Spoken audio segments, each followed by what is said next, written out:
Olivia Wells had been a detective for 6 years, and in that time, she'd learned that most corruption doesn't announce itself. It doesn't come with a warning or a moment of clarity. It bleeds into the department like water through cracked concrete, spreading until you can't remember what solid ground looked like. That knowledge was precisely why she was standing in a Bico on the south side at 2 a.m, watching the address her informant had given her through binoculars that made everything look worse than it actually was. Her phone buzzed against her ribs. A text from her sister Rachel, still awake despite the hour, stopped by the apartment. "You left your coffee maker on again. How many times do I need to tell you that's a fire hazard?" Olivia didn't respond. Rachel had always been the responsible one, the organized one, the kind of person who remembered to turn off appliances and pay bills on time. Olivia was the cop who forgot to eat and worked cases that weren't technically assigned to her yet. Rachel was the only family she had left after their parents died 8 years ago, and that fact pressed against Olivia's chest like a weight whenever she thought about it too long. She forced her attention back to the warehouse across the street. Detective Sean Morrison was supposed to be here an hour ago. Sean, who she'd worked with for 3 years. Sean, who always brought coffee to the precinct and asked about her family. Sean, who apparently was deep enough in corruption to meet with handlers from the Ndrangheta and places like this. The information had taken her months to piece together, through accessing files she technically shouldn't have touched, cross-referencing transactions that didn't quite add up, following threads that led from Sean to Tenente David Price to Captain James Richardson, a network that went deeper than just a few bad officers. A system. The first sign that something was wrong came when she heard the car doors opening across the street. Too many of them. The informant said Sean would arrive alone, or with maybe one contact. Instead, there were at least 4 bodies moving through the darkness with the kind of coordination that only came from planning. From coordination. Her hand moved instinctively to the weapon at her hip, though she knew that drawing it would only escalate whatever was about to happen. "Stay calm," she whispered to herself. "Document. Report. Let the system handle it." Except the system was part of what she was investigating. The shots came without warning. 3 rapid bursts, the sound swallowed by the Bico's narrow walls. Olivia's body reacted before her mind caught up. She was already moving, already crouching behind the dumpster that reeked of old oil and rotting food, already pulling her phone to call for backup when she realized the shots weren't aimed at the warehouse. They were aimed at the space between the warehouse and where she was standing. They were aimed at her. "Dispatch. This is Wells. I'm taking fire. South Side, Warehouse District. I need units." The phone fell from her hand as the bullet caught her shoulder, tearing through fabric and flesh with a sensation that was somehow both sharper and duller than she'd expected. Her backup weapon, the one she kept strapped to her thigh, felt very far away. Her body was already responding to shock, already shutting down the parts of her that weren't immediately necessary for survival. Another bullet caught her ribs. She felt that one distinctly, a bloom of heat that spread across her torso like spilled wine on a white shirt. The brick wall behind her was suddenly spattered with arterial spray, and Olivia realized with a strange detachment that some of it was probably hers. She tried to move, but her legs weren't cooperating. She tried to reach for her phone, but her hand was shaking too badly. Through the tunnel of her vision, she watched the figures across the street pause, then regroup. One of them said something in a language she didn't recognize. Italian, maybe, or something close to it. Then there was movement from somewhere else entirely. A different car, pulling up fast with the kind of aggressive engine sound that meant money and intent. The figures scattered like disturbed insects, melting back into their vehicle with a speed that suggested they'd been trained for extraction. Within seconds, they were gone, leaving only the smell of cordite and burning rubber. Olivia was alone again, bleeding into the cracked pavement of a Bico that nobody important ever visited. She was alone, and her phone was out of reach, and her vision was starting to gray at the edges, in a way that probably meant shock was setting in hard and fast. She'd read the statistics. People who bled out alone in alleys, people who didn't make it to hospital in time. She was thinking about Rachel's face when they told her that Olivia was dead when the car door opened beside her. A man's silhouette, backlit by streetlight, features obscured until he crouched down, and the light caught his face. Dark eyes that assessed her with the kind of calculated precision you didn't learn in any academy. A scar running from temple to jaw, thin and white and marking him as someone who'd survived violence before. "Don't scream," he said quietly. Not a request, a statement of fact, delivered with the kind of certainty that made her believe he wasn't asking for permission, so much as informing her of what would happen if she didn't cooperate. She didn't scream. She was too busy noticing the badge tucked in the back of her waistband, the glint of her service weapon where it had fallen during the impact. This man saw those things too. He saw them, and something that might have been calculation flickered across his face. "You're police," he said. "Detective," Olivia managed, her voice small and strange in her own ears. "Olivia Wells, Chicago Police Department. You need to call an ambulance. You need to call—" "I know what needs to happen," he interrupted. He was already reaching for her, and every survival instinct Olivia had was screaming at her to fight, to move, to do something other than let this man touch her while she bled out onto the concrete. But her body wasn't listening to instinct anymore. Her body was listening to shock and blood loss, and the simple biological fact that she was no longer in control of what happened next. He moved with efficiency, wrapping something around her shoulder wound, applying pressure in a way that suggested he knew what he was doing. The pain of it cut through some of the fog, and Olivia gasped. "What's your name?" she asked, though she wasn't sure why she was asking, why she cared. "Someone who just saved your life," he said.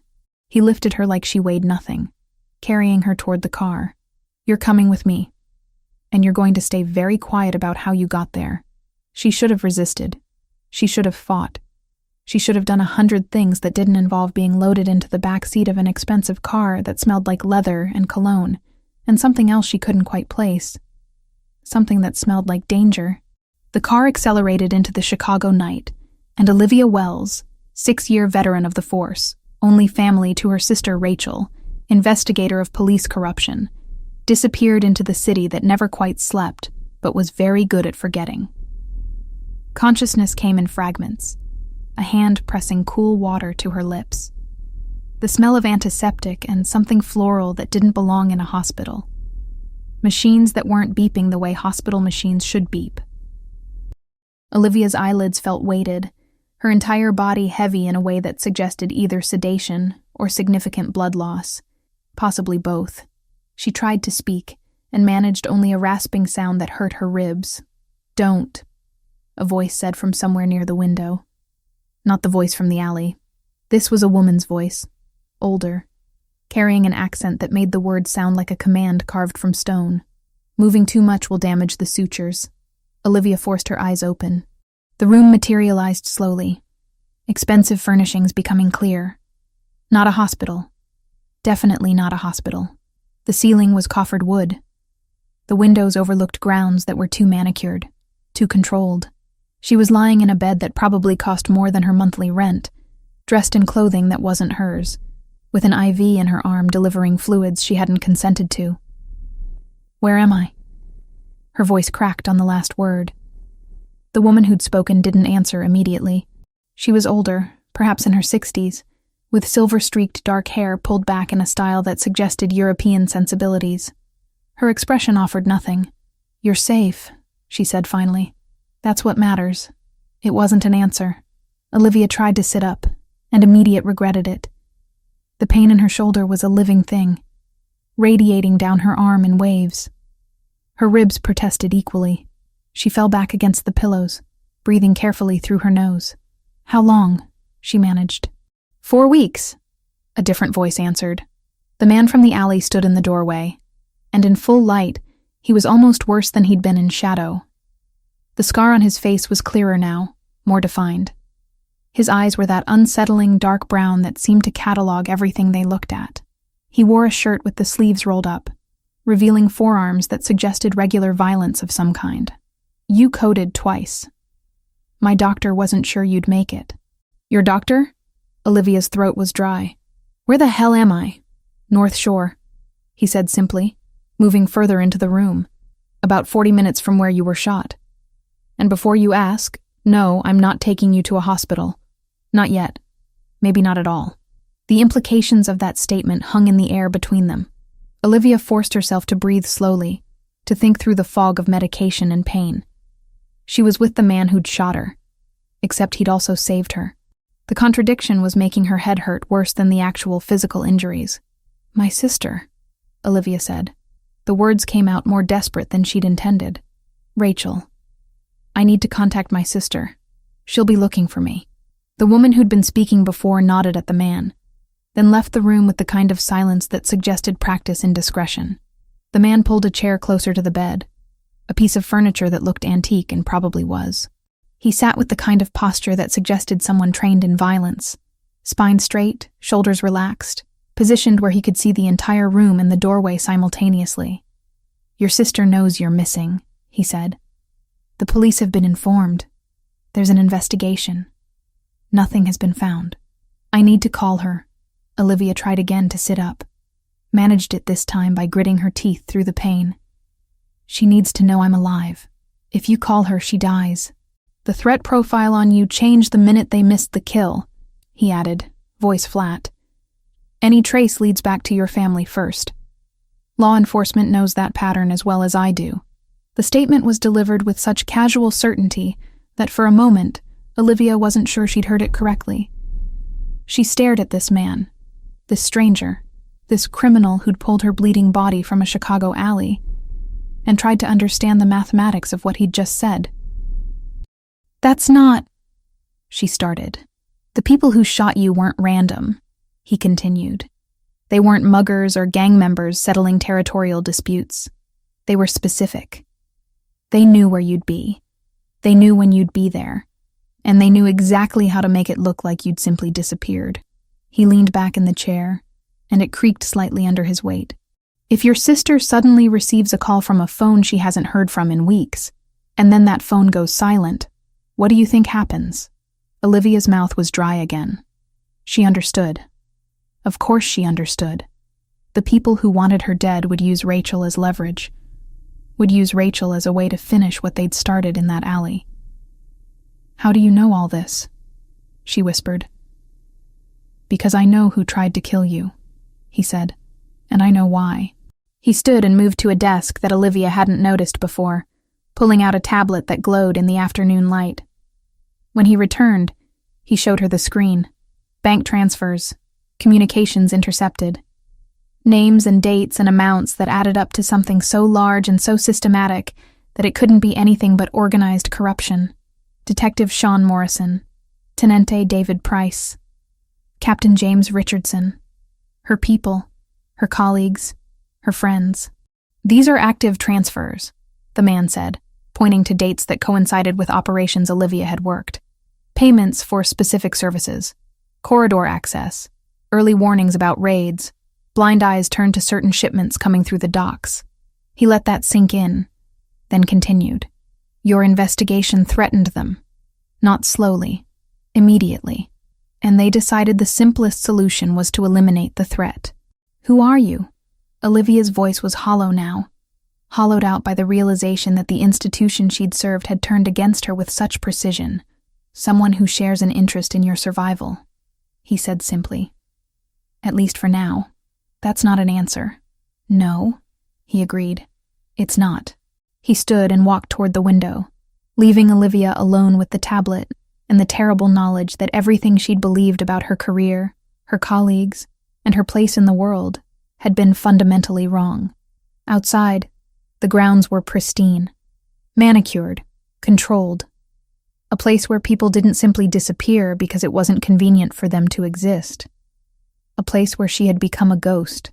3 hours later, a phone was placed in her hand. An old model, burner grade, the kind that could be discarded. The man, who still hadn't offered his name, explained the terms with the precision of someone used to negotiations. "One call," he said. "You tell your sister you're alive. You tell her you're safe. You don't tell her where you are. You don't give her any information that could be traced. And then we never have this conversation again." Olivia's hands shook as she dialed the number. It rang 4 times before Rachel answered, her voice thick with something that might have been sleep or might have been crying. "Hello? Rachel." Olivia's voice broke on the single syllable of her sister's name, The silence that followed was absolute. Then, "Olivia? Oh my God, Olivia, where are you? The police said, everyone said you were—" "I'm alive," Olivia said quickly, aware of the man watching her from across the room. "I'm safe. I can't explain right now, but I need you to listen to me very carefully." Yes, I'm listening. I'm here. Where are you? I'm coming to get you." You can't," Olivia said, and it was the hardest sentence she'd ever spoken. "Rachel, you need to listen. I can't contact you again. Not yet. Maybe not for a long time. And if you try to find me, if you try to tell anyone that I've called, it puts you in danger. Real danger. Liv, that's insane. That's crazy talk. You need to come home. You need to tell the police. The police are part of the problem," Olivia said. She watched the man's expression shift slightly, something that might have been approval flickering across his face. "Just trust me, Rachel. Trust that I'm doing what I have to do. Trust that I'm alive and I'm going to stay that way. But you have to let me go." Rachel was crying now, the sound of it cutting through the phone line like razors. Olivia wanted to say more, wanted to explain everything, wanted to apologize for being the kind of cop who investigated the wrong people and got herself shot in an alley. But the man was already reaching for the phone, already indicating that time was up. "I love you," Olivia said. "I'm sorry. I love you." The line went dead. The man powered off the phone and removed the SIM card, then burned it in a small dish on the desk while Olivia watched. When it was finished, he placed the phone in a bag with other items that looked equally disposable. "Your sister will receive a news report about a traffic accident," he said, his voice deliberately neutral. "A Jane Doe victim. The authorities will close the file. She'll have closure. It's the best option available." Olivia realized what he was saying. Her parents had died in a car accident. Rachel had already buried that particular grief. Now, she was going to have to bury it again. "Who are you?" Olivia asked again. But the man was already leaving, and she understood that some answers weren't coming today. The room was quiet after he left. Through the window, she could see the grounds outside, perfectly maintained and utterly isolated. She was alive, but she was also gone. As far as everyone who knew her was concerned, Olivia Wells had ceased to exist. The woman lying in this expensive bed in this impossible house was something else entirely, something new, something that didn't have a name yet, but would need to find one quickly, if she had any hope of surviving what was coming. Recovery happened in stages that had nothing to do with linear time. One day, Olivia could barely lift her arm without white-hot pain spreading across her torso. The next day, the pain was still there, but she could move further. By the end of the second month, she was walking the perimeter of Franco's study without using the walls for support. By the end of the fourth month, she could almost forget that bullets had ever pierced her body at all. The man, Franco Ravellini, as she'd eventually learned his name, moved through the mansion with the kind of deliberate purpose that suggested he owned not just the building, but the very air inside it. He appeared at irregular intervals, always when Olivia was least expecting him. A woman who worked for him, someone named Rosa, who was older and European and spoke very little, brought meals on trays and changed bandages with clinical precision. But Franco was the one who monitored recovery, who asked questions about pain levels and mobility, who arranged for a physical therapist to visit 3 times weekly. It was during one of these sessions, with Franco observing from a leather chair near the window, that he finally made his proposal. "I need information," he said, not bothering with preamble. The therapist had left an hour earlier, and Olivia was seated on the edge of the bed, rotating her shoulder through a series of movements that still hurt, but hurt differently than they had before. Information about what? Olivia knew better than to play naive, but she also wasn't going to make assumptions about what he wanted. Police infrastructure, systems, how access is granted and denied, which protocols are actively monitored and which ones are older, more vulnerable. He leaned back in the chair, and the leather creaked beneath his weight. Protocol changes, personnel rotations, which officers have access to what databases and why. Olivia stopped rotating her shoulder. "You're asking me to compromise police systems. I'm asking you to explain how police systems work," he corrected. "I have people who can do the technical work." What I need is context. The way a police officer thinks about security, where vulnerabilities exist because of procedure rather than technology. No. The word came out faster than she'd intended. I'm not going to help you infiltrate anything. Franco didn't react to the refusal the way she'd expected. He didn't threaten. He didn't pressure. He simply stood and walked to the desk, retrieving a folder that had been sitting there all along. When he opened it in front of her, photographs spilled out. Bank statements, intercepts of communications, names and dates and transaction histories that spelled out, in unmistakable detail, the systematic corruption that had nearly gotten her killed. Detective Sean Morrison, Franco said, pointing to one of the photographs. $3,000 monthly deposit to an account in his wife's name. Tenente David Price, similar pattern but larger amounts. Captain James Richardson. He looked at her. You knew these men. I worked with them, Olivia said quietly. You worked for them, Franco corrected. They saw you investigating something that threatened their operations. So they attempted to eliminate you. My question is, do you still consider that institution worth protecting? Olivia stared at the evidence on the bed. Every instinct told her this was a trap, that accepting the deal would make her complicit in something larger and darker than she could comprehend. But every rational part of her understood that the institution she'd served had already betrayed her, had already decided she was worth killing. What exactly would this work involve? She asked. Franco explained the parameters carefully. She wouldn't access any systems directly. She wouldn't perform any technical breach of security. She would simply provide contextual information. Which passwords remained active across rotation cycles? Which officers had access that they shouldn't technically have? Which protocols had been updated in the last year, and which ones remained from older administrations? How the department thought about compartmentalization and information control. For how long? She asked. 6 months, he said. You provide information. You help me understand the landscape. At the end of that time, you'll have options. Location abroad if you want it. Testimony if you prefer that route. Security in exchange for continued cooperation. And if I refuse, then you stay in this house until I decide what to do with you, he said. And there was no malice in his voice, which somehow made it worse. But you don't strike me as someone who refuses when presented with actual alternatives. He was right. Olivia hated that he was right. She had no life outside this house, no career to return to, no way to contact Rachel except through the mediated channels Franco had already established. She was trapped, and the only person offering her even the illusion of agency was the man whose organization had originally orchestrated her shooting. Okay, she said finally. 6 months.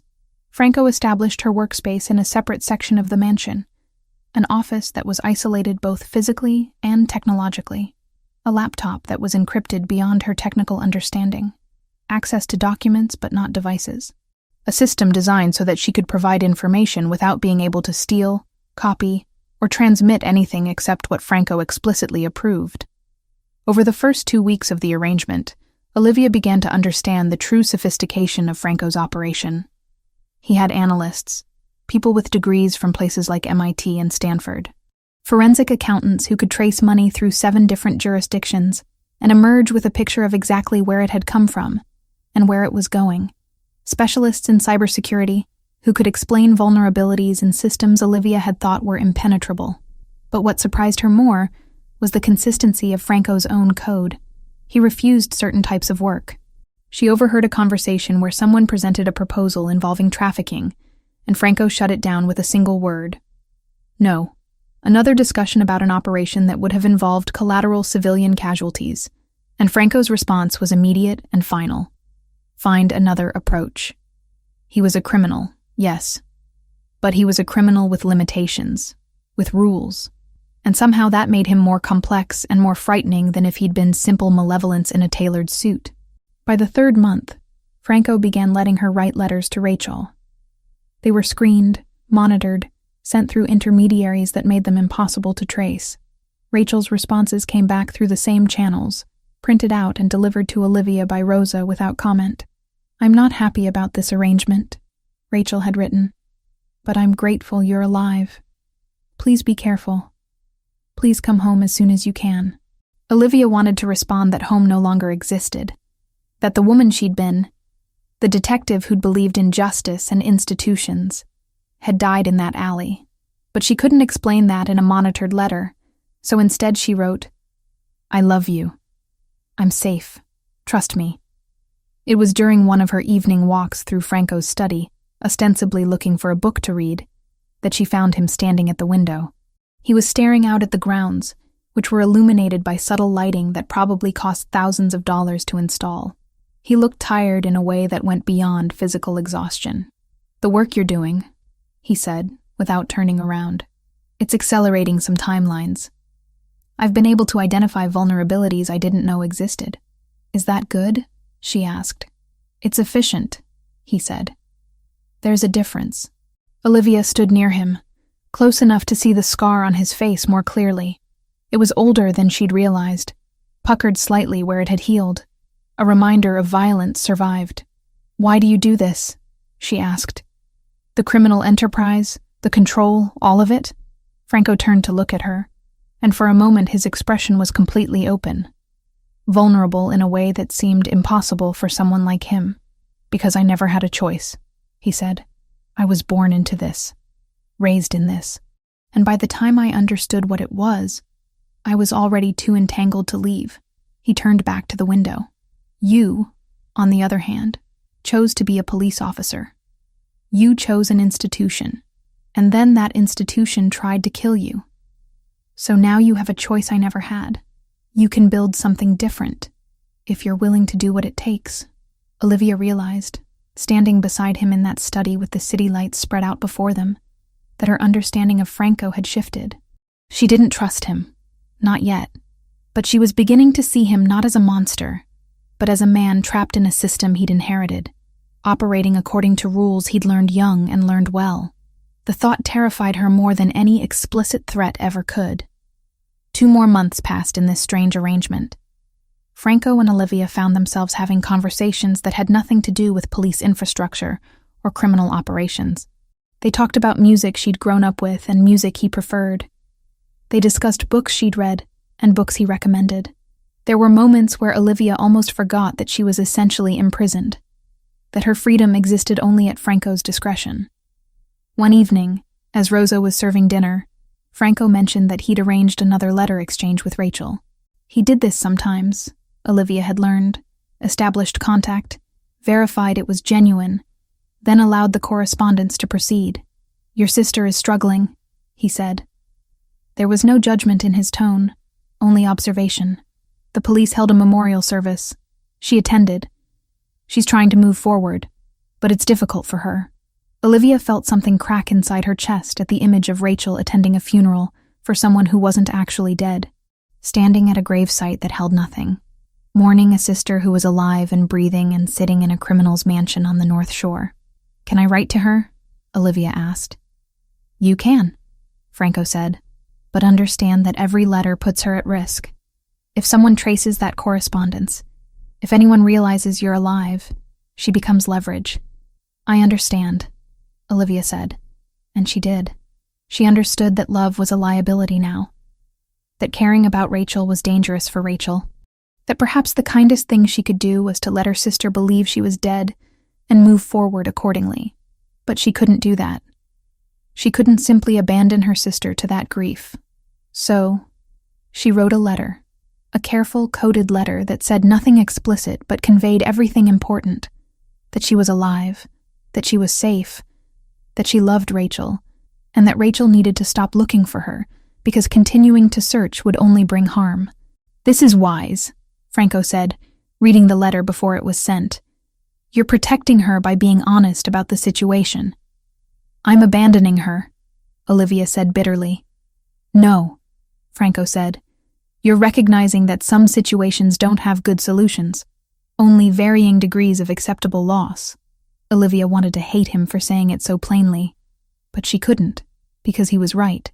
And the fact that he was right, that she was beginning to see the logic in his worldview, was perhaps the most terrifying development of all. By the middle of June, Franco's operation had evolved into something resembling a corporate intelligence agency. The difference was that most corporations didn't have former NSA analysts sitting in converted libraries, running pattern recognition on police databases. By July, Olivia had stopped being surprised by the caliber of people Franco employed.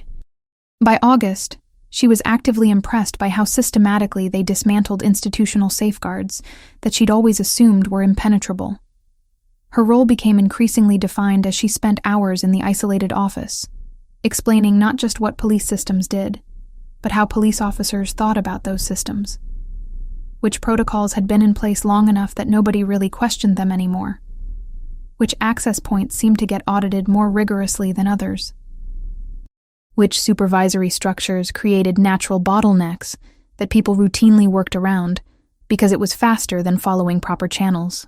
"You're essentially mapping institutional laziness," Franco observed one afternoon, standing in the doorway of her workspace. He had a habit of appearing without warning, moving through the mansion with the kind of deliberate quietness that suggested military training or something close to it. "I'm explaining how real organizations actually function versus how they're supposed to function," Olivia corrected. But she understood what he meant. Every system had cracks. Every institution had workarounds that eventually became tradition. The difference between policy and practice.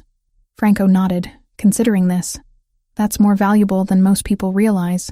By late August, the hackers working for Franco had penetrated far enough into the police infrastructure to access financial records that mapped out the corruption in precise detail.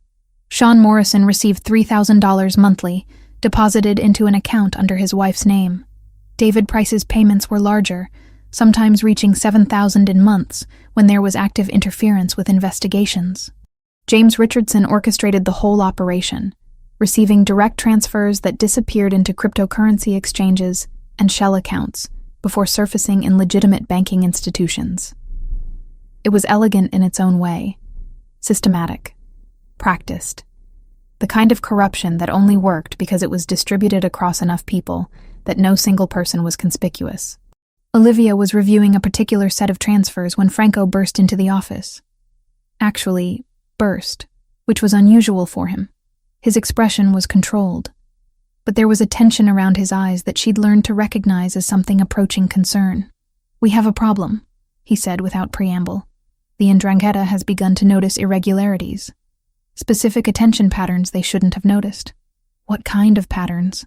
Olivia's stomach tightened. "The kind that suggest someone is investigating their infrastructure specifically. They're moving cautiously, but they're moving. And Sean Morrison has become suspicious about why his routine contacts have stopped responding to messages in predictable ways. Did someone compromise?" "No," Franco said firmly. "My people are careful. But the 'Ndrangheta maintains its own surveillance apparatus, and they've flagged that something in the status quo has shifted. When they flag something, their subordinates begin asking questions. Sean Morrison is asking those questions to Captain Richardson right now." Olivia stood, pacing the small office. "What does Richardson do?" "Panics," Franco said simply. "He's already nervous because Price has been unreachable for 2 weeks due to a family emergency. When Richardson panics, he makes decisions that a rational person wouldn't make." Over the next 72 hours, Olivia learned just how accurate Franco's prediction had been. Richardson hired a private investigator, which seemed like a logical move to someone whose criminal enterprise was beginning to fracture. The investigator was mediocre, which was worse than if he'd been genuinely skilled. He approached Franco's property with the kind of obvious surveillance that suggested he'd learned everything he knew from television shows. Franco's security team detected him within an hour. Franco, however, made a decision that surprised Olivia.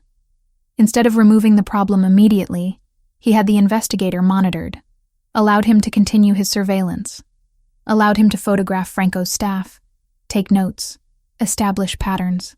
"Why would you do that?" she asked when Franco explained the situation.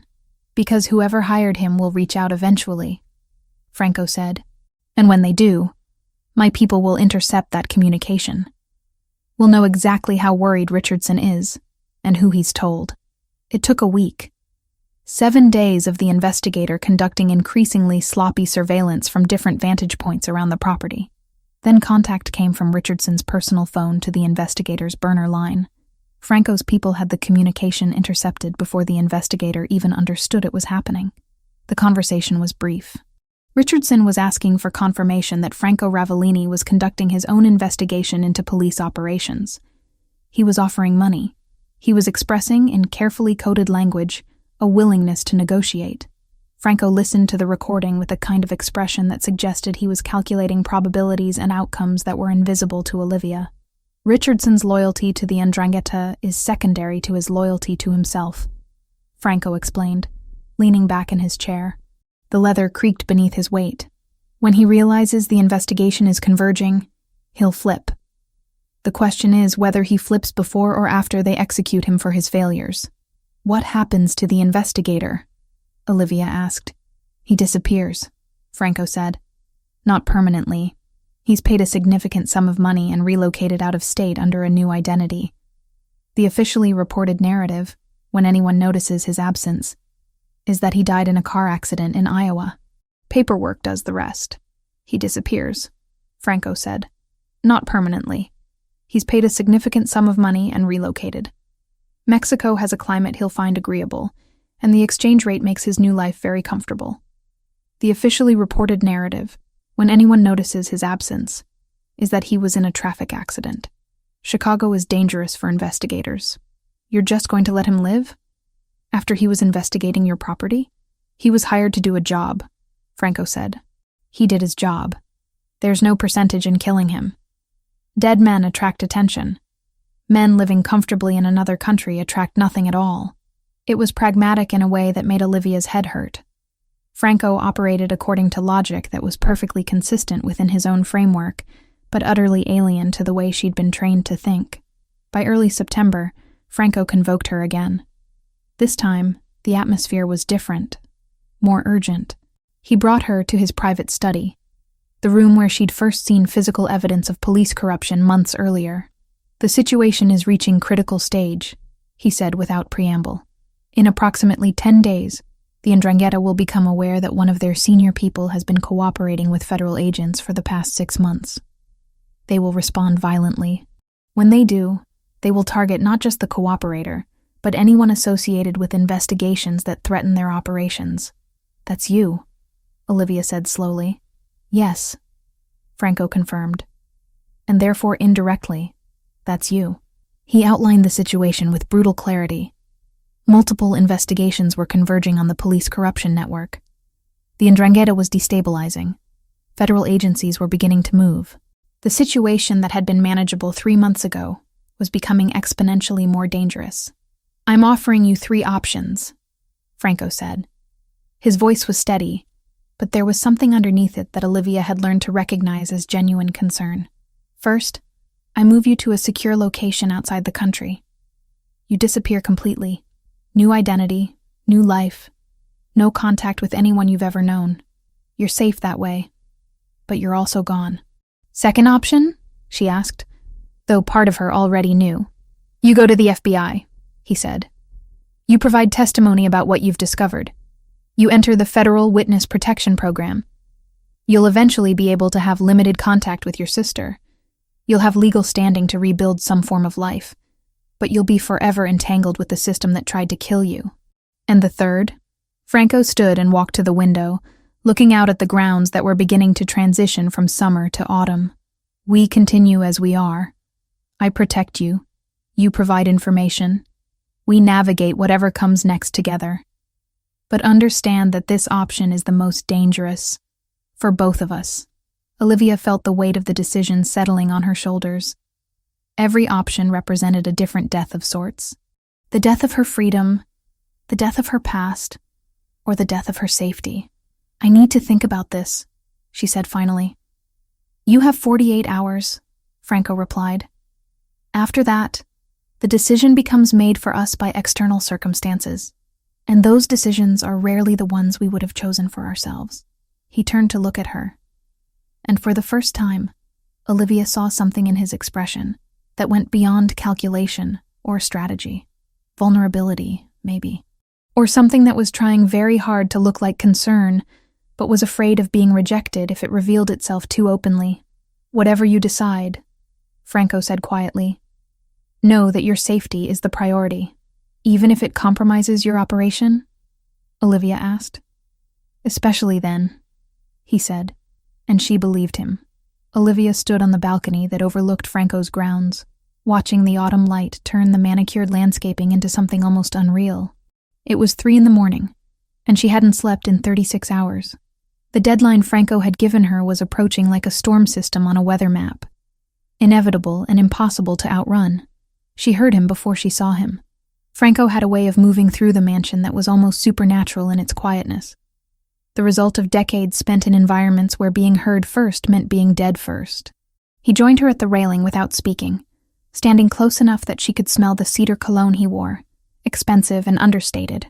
You haven't decided, he said. It wasn't a question. I've decided, Olivia replied. I just haven't told you yet. Franco was silent for a long moment. The night air was cool, carrying the first real hints of approaching winter. Somewhere in the distance, a car horn sounded, a reminder that the world beyond these grounds continued to function regardless of what happened here. I could make the choice for you, Franco said finally. Move you somewhere you'd be safe. Argentina, maybe. Or somewhere in Eastern Europe where records don't connect to who you were before. You could, Olivia agreed, but you won't. No, he said quietly. I won't. They stood in silence for a while longer. Olivia had learned over the past months that Franco was comfortable with quiet in a way most people weren't. He didn't feel compelled to fill spaces with sound or justification. He just existed, present and controlled, waiting. When I was younger, Franco said eventually, I had a choice. One night my father gave me an opportunity to leave, to walk away from all of this and become someone else, someone normal. He paused, watching the grounds. I didn't take it. I told myself I couldn't abandon the family business, that I had responsibilities, that walking away would be seen as weakness. What was the real reason? Olivia asked. Fear, Franco said simply. I was terrified of being nobody, of being ordinary. The life my father offered me, the violence, the control, the power. At least it was something. It was identity. He turned to look at her. You're not afraid of being nobody, Olivia. You're afraid of continuing to be complicit in something broken. Olivia felt tears threaten and fought them back. I have to testify. I know, Franco said. I've known for 2 days. The moment you started asking questions about witness protection protocols, I understood. How are you so... She started, then stopped. Accepting? Resigned? Because I love you, Franco said, and the words were delivered with the same clinical precision he used for everything else. Not in the way movies describe love, not in the way that demands you stay and build something impossible with me. I love you in the way that means I want you to survive this, regardless of what it costs me. Olivia turned to face him fully. In the darkness, his scar was barely visible, just a thin line running from temple to jaw. A mark of violence survived, of choices made and consequences accepted. Come with me, she said.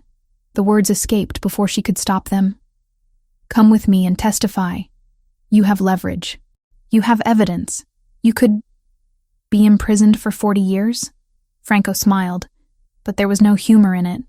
No, Bella. I'm not the one who can walk away. I'm too deep.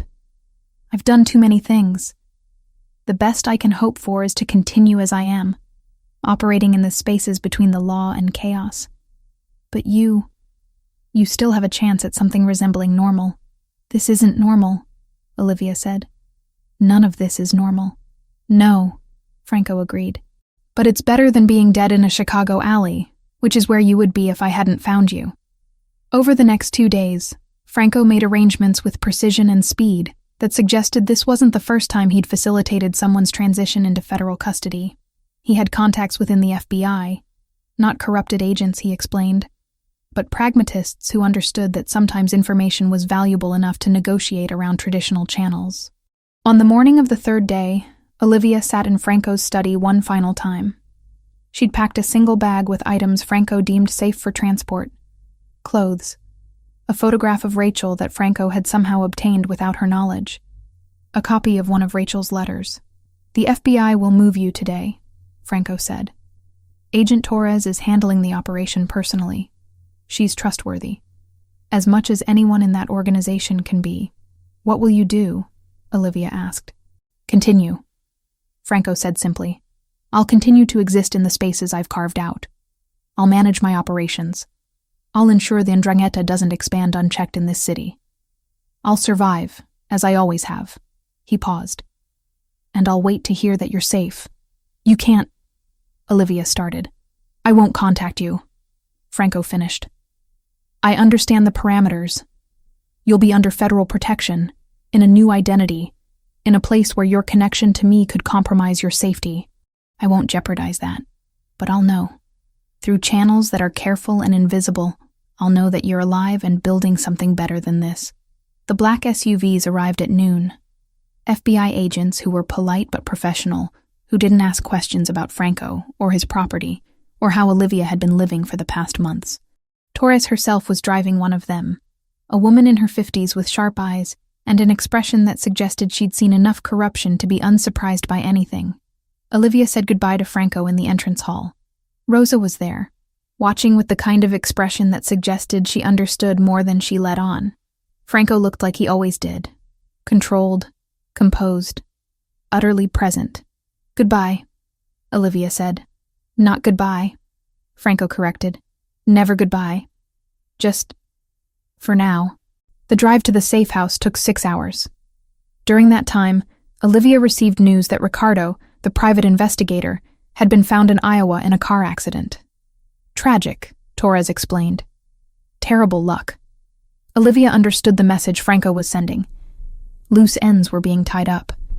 Witnesses to her disappearance were being managed. He was clearing the board to protect her testimony. That night, from an anonymous phone in a safe house that was indistinguishable from 1,000 other safe houses, Olivia was permitted a single call. Rachel answered on the second ring, like she'd been waiting. Olivia? Her voice broke on the name. It's me, Olivia said. I'm alive. I'm safe, but I can't come home yet. I can't explain everything, but I need you to understand that I didn't disappear because I wanted to. I disappeared because staying would have destroyed both of us. Rachel was crying now. Where are you? I can't tell you. Not yet. Possibly not for a very long time, but I'm going to testify about what happened to me, about why I disappeared, and then I'm going to start over somewhere else as someone else. What about... Rachel started, then stopped. Is he the reason? The man who took you? He saved my life, Olivia said carefully. And now I'm going to save myself. That's all you need to know. The line went quiet, except for the sound of Rachel breathing. Olivia imagined her sister in their shared apartment, the one Olivia would never return to, surrounded by memories of the life she'd lived before. I love you, Olivia said. I'm going to always love you. And I'm going to be okay. You better be, Rachel whispered, because I just got my sister back. I'm not losing you again. When the call ended, Olivia sat in the darkness of the safe house and let herself grieve. Not for what she'd lost. She was beginning to understand that she'd lost those things the moment Sean Morrison decided to work with the 'Ndrangheta. She grieved for what she was leaving behind. For Franco, operating in his mansion on the North Shore, knowing she was gone, and that this was the price of her survival. For Rachel, building a life that now had to accommodate a sister who might never fully return. For the version of herself that had believed the institution she served would protect her. But she also understood something that she hadn't before. Sometimes survival meant becoming someone new. Sometimes the only way to live was to let the person you were die and accept the person you were becoming. And sometimes, if you were very lucky, you found someone in the wreckage who understood that and let you go anyway. The federal building was colder than any room Olivia had encountered in Franco's mansion. Clinical. Designed to strip away personality and replace it with institutional procedure. She sat in a conference room with Agent Torres and an assistant United States attorney named Elena Navarro, no relation to Detective Sean Morrison, a woman in her early 40s with the kind of neutral expression that suggested she'd heard every terrible story in existence and remained unmoved. Walk me through the evening of the incident, Navarro said, her pen poised above a legal pad. They'd done this before, 3 times now, but each repetition was designed to find inconsistencies, to test whether Olivia's story held together under pressure. Olivia recounted the details methodically. The surveillance on Sean Morrison, the warehouse on the south side, the gunshots, the man who appeared with a scar on his face and dark eyes that assessed situations like chess problems. She omitted nothing except the name Franco Ravellini. When pressed, she simply said, "My rescuer's identity is complicated, but he's provided documentation that corroborates my account." Morrison made notes. Torres, who sat beside Olivia, said nothing. They'd developed an understanding over the weeks of preparation. Torres believed her. That was enough. The grand jury hearing occurred on a Tuesday in October, 8 weeks after Olivia had left Franco's mansion. She testified for 4 hours, describing the investigation she'd been conducting, the names she'd discovered, the systematic corruption within the Chicago Police Department. The jurors listened with the kind of focused attention reserved for stories that shattered assumptions about institutions people trusted. Sean Morrison was indicted on October 18th, David Price on October 22nd, James Richardson on November 1st. Each indictment was more damaging than the last, revealing not isolated corruption, but a network of officers who'd systematized their betrayal into something resembling a business operation. The media descended on Chicago like vultures, recognizing fresh carrion. News vans camped outside police headquarters. Reporters shouted questions that nobody was authorized to answer. The narrative that emerged was compelling. A young female detective had discovered corruption reaching into the highest levels of her department, had been attacked because of her investigation, and had emerged to testify against her own colleagues. Internally, prosecutors were careful to note that Assistant U.S. Attorney Elena Navarro bore no connection to Detective Sean Morrison. What the media didn't know was that the primary evidence came from a criminal organization's analysis of police infrastructure. They didn't know that a mafia boss on the North Shore had orchestrated the entire revelation. That absence of knowledge was deliberate, protected by federal agreements that Olivia suspected would never be made public. Rachel received visitors from the Chicago Tribune in early November. Journalists wanting to speak with the sister of the missing detective, who'd turned out to be alive. Rachel, who'd spent months in genuine mourning, answered their questions carefully. Yes, she was relieved her sister was alive. No, she couldn't discuss specific details. Yes, she was proud of Olivia's courage.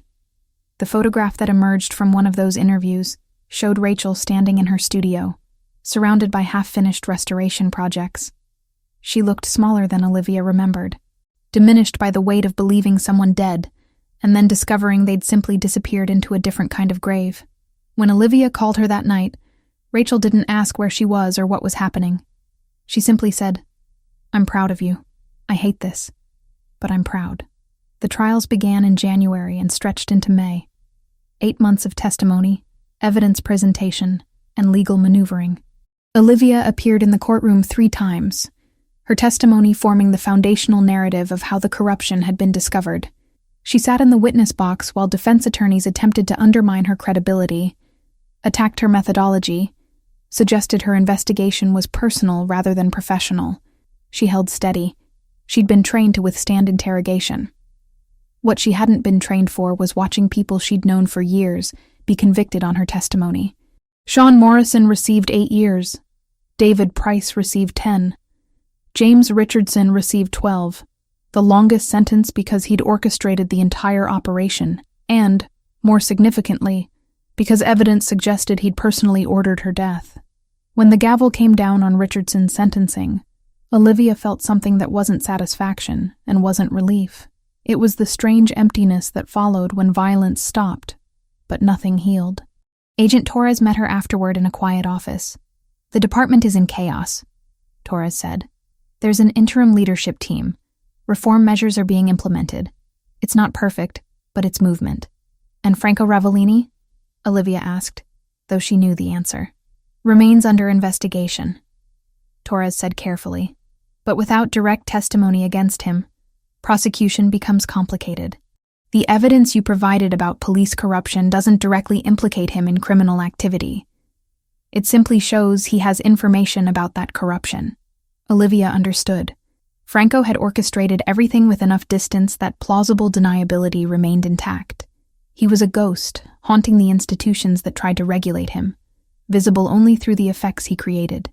The Witness Protection Program relocated her to Colorado Springs on a Tuesday in June. New name, new social security number, new history. Sarah Mitchell, who'd worked in data analysis for technology companies and had no family connections in Chicago. The cover story was simple enough to verify but boring enough that nobody would look deeper. Her first apartment was small and anonymous. She bought furniture that was functional rather than beautiful. She established a routine. Work during the day at a cybersecurity firm that specializing in corporate data protection, walks in the evening, carefully monitored communication with Rachel through federal channels. 3 months into her new life, Olivia intercepted a message during her workday. It was encrypted beyond standard protocols, routed through channels that suggested someone familiar with federal surveillance techniques. The message was brief. "You're safe. That's all that matters. F." She didn't respond. She couldn't respond. But she kept the message in a secure file that existed nowhere except in her memory. A reminder that even in absolute isolation, she wasn't completely alone. The call came through encrypted channels that the FBI's technical liaison had deemed acceptable for monitored conversation. It was June, exactly 1 year after Olivia had testified against James Richardson, and the timing felt deliberately orchestrated.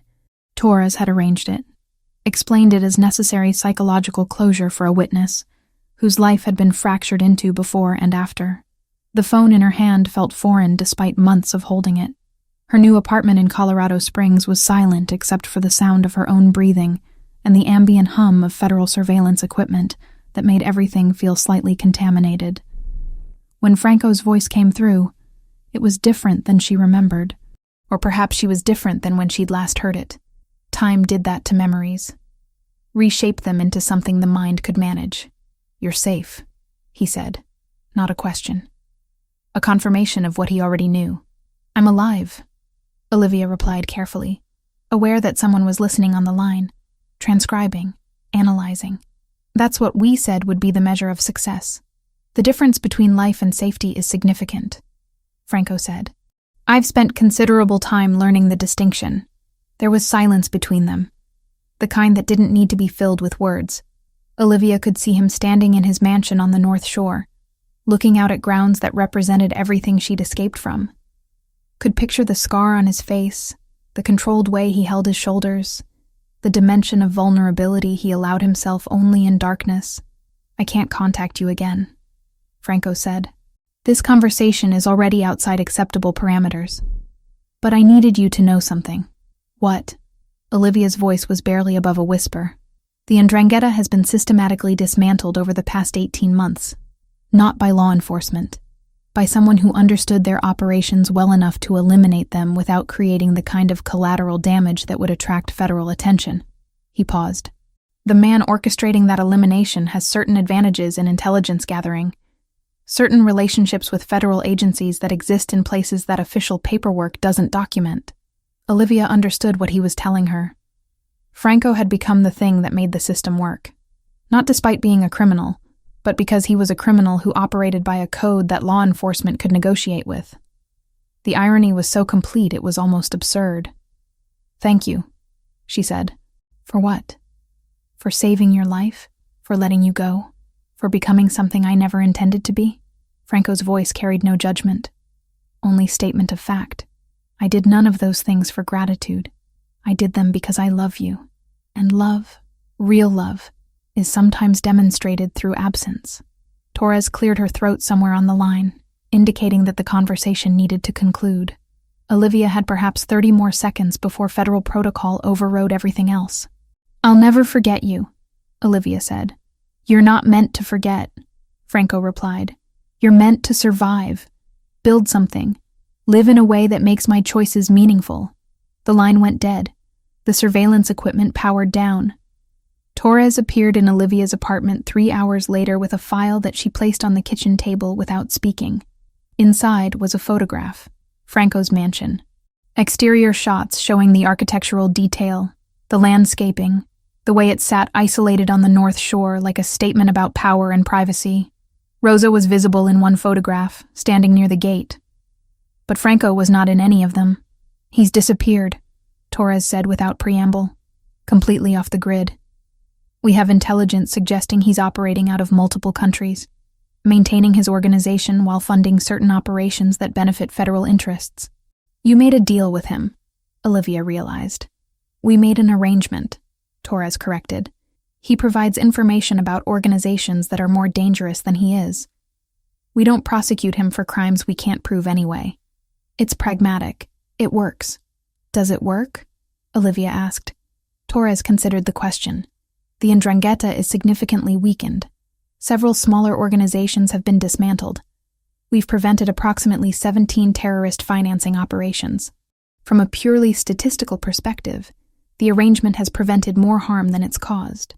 Olivia thought about Sean Morrison in prison, about David Price serving his sentence, about James Richardson, who'd ordered her death, now spending years in a federal penitentiary, about Rachel in Chicago, slowly rebuilding a life that had been shattered by her sister's disappearance and resurrection. None of it was clean. None of it was redemptive. But it was real, which meant it was better than the alternative. Rachel visited Colorado Springs in July. It was their first in-person meeting since Olivia had entered witness protection, facilitated by federal agents who maintained a discreet distance. They met in a coffee shop that was carefully selected for its lack of surveillance and its location away from federal oversight. Rachel looked older. Or perhaps her sister had simply never noticed how many times stress could layer itself onto a face before it became permanent erosion. He's a criminal, Rachel said without preamble. She had never been one for conversation preliminaries. Yes, Olivia confirmed. And he saved your life. Yes. Rachel stirred her coffee with deliberate slowness. I've been reading about the 'Ndrangheta, about how they've been systematically dismantled over the past 2 years, about how it seems like someone with inside knowledge has been feeding information to federal agencies. Olivia said nothing. She didn't confirm or deny. She simply drank her coffee and let her sister arrive at her own conclusions. You love him, Rachel said finally.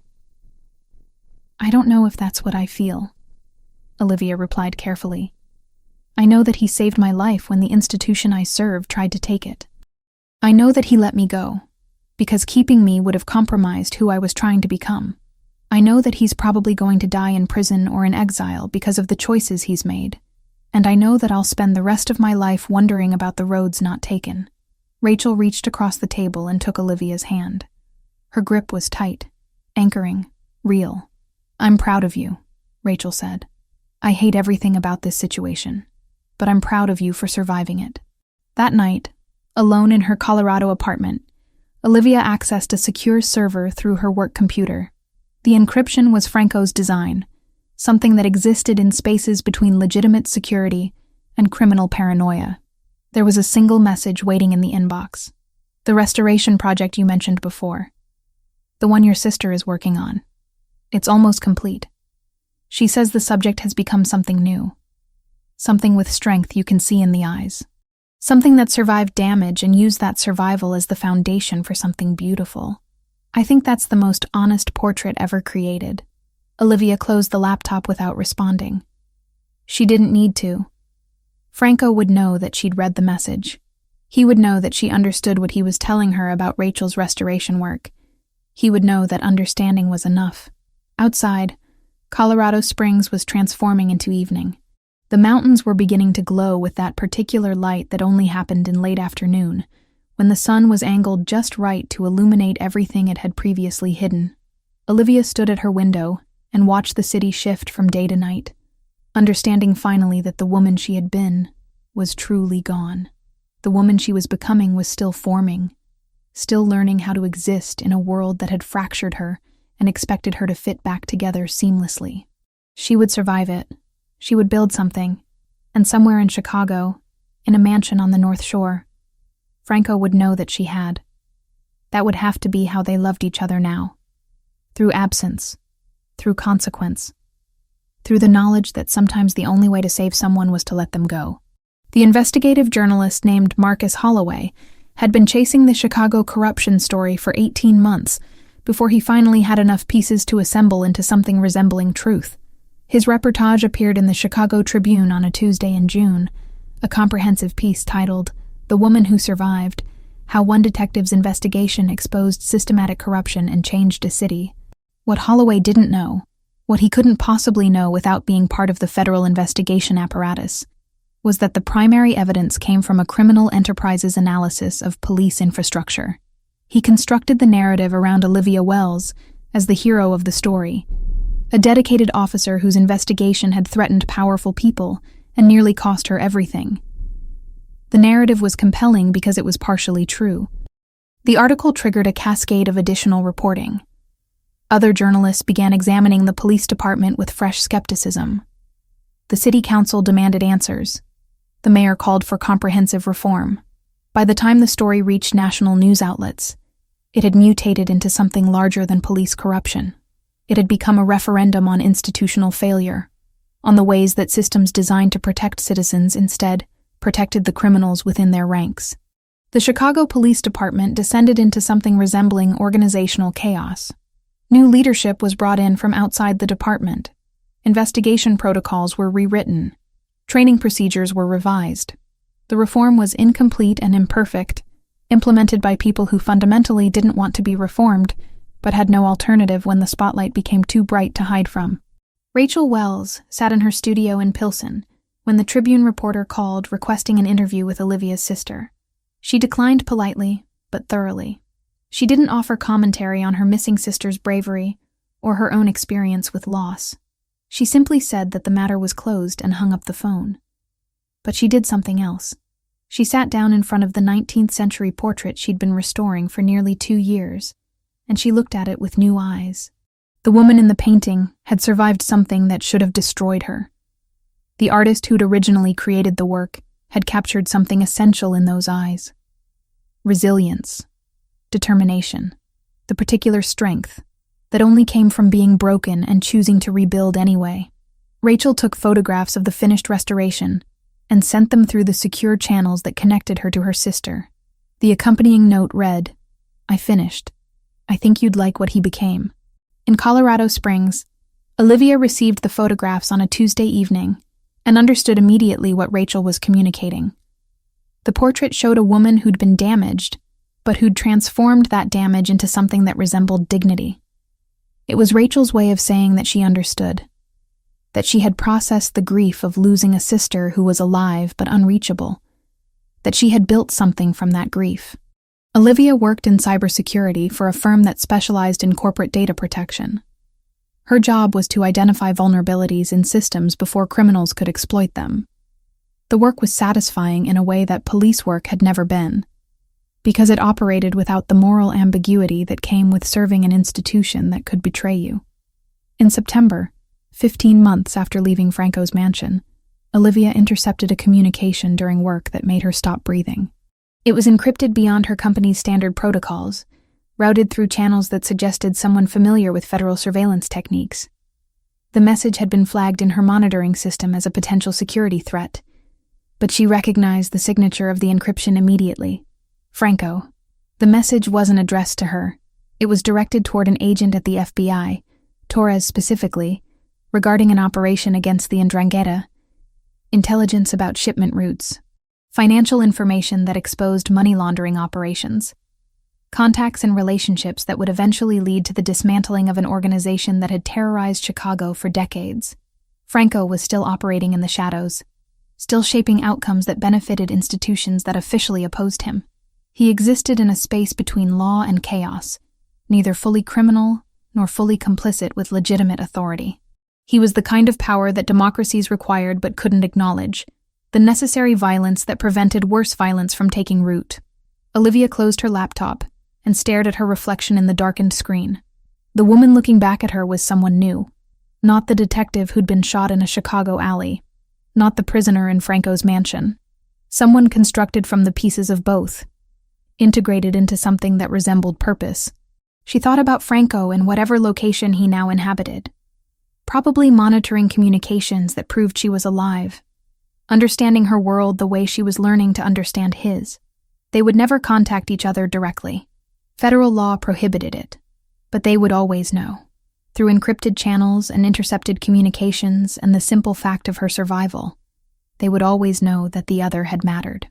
That night, Olivia received a news alert on her phone. A joint federal and local operation had arrested 16 members of the Ndrangheta in the Chicago area. Charges included money laundering, drug trafficking, and conspiracy to commit murder. The operation was described as the result of months of federal investigation and intelligence gathering from multiple sources. No one mentioned Franco. No one acknowledged that a mafia boss on the North Shore had orchestrated the entire revelation through careful coordination with federal agencies that needed his information more than they needed his prosecution. The truth existed in spaces where official records didn't venture. Rachel called that night, her voice steady but emotional. "Did you see the news?" "Yes," Olivia said. "That was him, wasn't it? Your mafia boss." "Yes," Olivia confirmed, not bothering with denial. "He's still protecting you," Rachel said. "Cleaning up the world so you can exist in it safely. He's protecting himself," Olivia corrected. "The Ndrangheta was a threat to his operations. This serves his interests as much as mine." "Maybe," Rachel said. "Or maybe love is just finding someone whose interests align with yours enough that you're willing to destroy your enemies for them." Olivia didn't respond. She didn't know how to articulate what she felt for Franco anymore. It wasn't romance in the conventional sense. It was something more fundamental and more complicated. It was the knowledge that someone had saved her life, and then had let her go completely, asking nothing in return except that she survive. When she finally spoke, her voice was barely above a whisper. "I think I need to stop thinking about him. I think that's the only way I survive this." "Then stop," Rachel said gently, "but know that he won't. He'll keep carrying it. That's probably the punishment he deserves." That autumn, as Colorado Springs transitioned into winter, Olivia began the process of building a life that was entirely separate from her past. She joined a book club. She volunteered at a local nonprofit that helped at-risk youth. She developed friendships with people who knew her as Sarah Mitchell, a cybersecurity analyst with no particular history worth examining. And once a month, at precisely the same time, she received a single encrypted message that said only, "Still alive." No signature, no request for response. Just confirmation that Franco knew she was surviving. That somewhere in the criminal underworld he inhabited, he was aware of her continued existence, and that awareness mattered to him. She never responded. She couldn't. But she always read the messages, and she always understood what he was communicating through those two words. That he loved her, that he was sorry, that this was the only way they could ever truly be together. Separated by law and circumstance, and the fundamental incompatibility of their worlds. Months would pass without contact. Then another message would arrive, proof of persistence. Proof that some connections transcended distance and law and the attempt to forget. Proof that Franco Ravellini, criminal and protector, continued to exist in the spaces between institutions, ensuring that the woman he loved remained safe in a life he had built for her and then relinquished. And in Chicago, in a mansion on the North Shore, Franco stood at windows overlooking grounds that represented everything Olivia had escaped from. He waited for messages that never came. He read reports about her continued survival. He organized operations against the Ndrangheta and other organizations that threatened the delicate balance he maintained. He lived with the knowledge that he had made the only choice that mattered. He had let her go.